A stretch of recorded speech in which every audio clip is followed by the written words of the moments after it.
Marie Le Rillard, bonjour.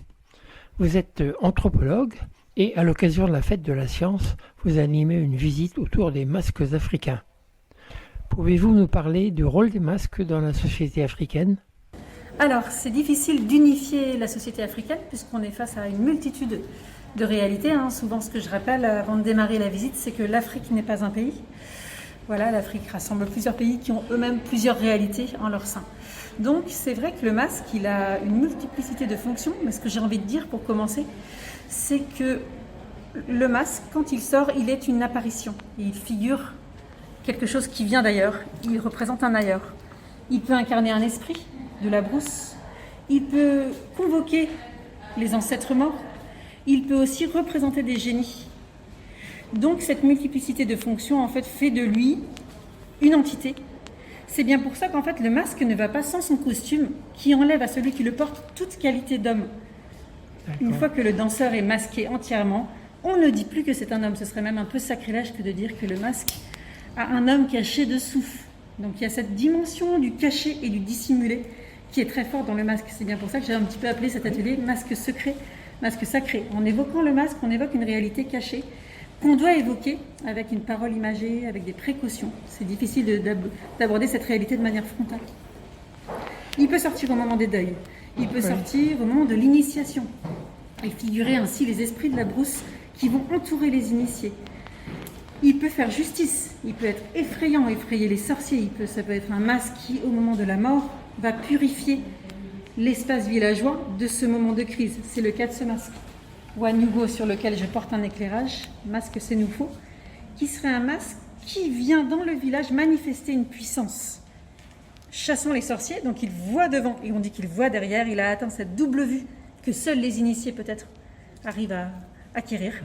Et ce masque, il est chasseur de sorciers, il est effrayant. Parfois, les masques sont aussi des masques amuseurs, des masques bouffons, qui rient, qui font peur. J'ai l'impression qu'il y a souvent des animaux qui accompagnent ces masques. Tout à fait, souvent même les masques sont des chimères. Ils mélangent en eux une multiplicité d'animaux. Si on prend l'exemple du Wanyugo qui est ici, qui vient purifier le village, Wanyugo, la tête de la puissance magique, en haut de ce masque, vous voyez autour d'un petit vase d'argile 2 petits caméléons qui sont symboles de vie. Au fond, les animaux sont aussi symboles de quelque chose. On est là dans un faisceau de signification un petit peu allégorique. Ici, les caméléons, mais aussi les cornes du phacochère et des mâchoires puissantes qui évoquent d'autres animaux prédateurs de la brousse. Dans celui-là, un peu plus loin, les oreilles de la hyène, qui ne sont pas que les oreilles de la hyène. Il faut toujours aller chercher derrière, finalement, c'est aussi symbole de connaissance. Ou encore souvent des oiseaux, qui eux-mêmes vont figurer la connaissance initiatique cryptée, qu'on ne doit découvrir que par palier. Donc oui, les animaux sont là en tant qu'évocateurs d'une puissance ou symbole de quelque chose qui les dépasse. C'est jamais simplement l'animal. Passionné, passionnante. Passionnée, passionnante, je ne sais pas, mais passionnée, oui, oui. Quelle est votre spécialité ? Alors, j'ai étudié la littérature orale sénoufo, donc tous les chants, contes, proverbes qui se disent dans une société encore essentiellement rurale, au nord de la Côte d'Ivoire, au sud du Mali, sud-est du Mali et sud-ouest du Burkina Faso. Pouvez-nous chanter une petite chanson ? Je vais vous en chanter une. Oh, merci. Si ma djagibata o, si ma djagibata ba oton, yawolo ke si ime, anyane ma wo den si ma djagibata ba oton. Si ma djagibata o, si ma djagibata ba oton, yawolo ke si ime, anyane ma wo den. C'est une chanson que les femmes destinent à leur amoureux secret. Qui va me donner un chapeau parapluie pour que j'aille recouvrir mon amoureux qui est au champ en train de souffrir sous la pluie? Petite chanson qui a l'air anodine mais qui dit souvent bien plus que ce qu'elle raconte, qui est une chanson allégorique sur l'amour, les jeunes filles, amour passionnel, souvent caché mais exprimé à l'aide d'images. Merci beaucoup. Vous avez vécu en Afrique beaucoup ? Oui, j'y suis retournée beaucoup, oui, j'y vais bientôt, là, dans 2 semaines, donc oui, okay. C'est mon deuxième... Et là-bas, on porte également le masque anti-Covid ? Alors ça, je vais découvrir justement quel est le rapport à ce nouveau masque. Je pense que oui. C'est autre chose. C'est encore autre chose. C'est une protection, ce n'est plus... Oui, et puis on a moins peur aussi peut-être de la mort aussi là-bas. C'est pas la même relation à la mort et aux défunts. Dans ces masques, il y a aussi l'idée qu'on ne coupe pas le lien avec l'invisible, avec l'au-delà.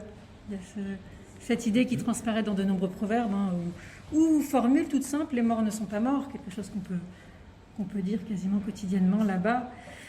Il y a cette présence des défunts dont on veut faire des alliés. C'est aussi ça, le processus d'ancestralisation qui se fait parfois à l'aide des masques. C'est très beau également.